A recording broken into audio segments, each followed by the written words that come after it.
Hey guys, in this video I'm gonna show you how you can change player salary and contract years in MLB 26. It's pretty easy. All I have to do, select the create option from top right hand corner and go to roster control.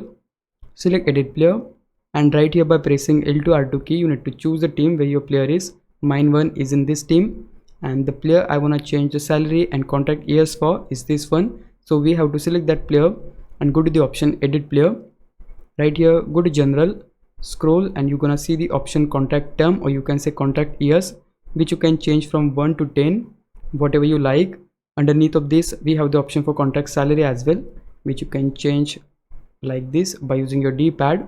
And to save the changes, just hit the option button, select OK, and yep, we have successfully changed the salary and contract years of this player.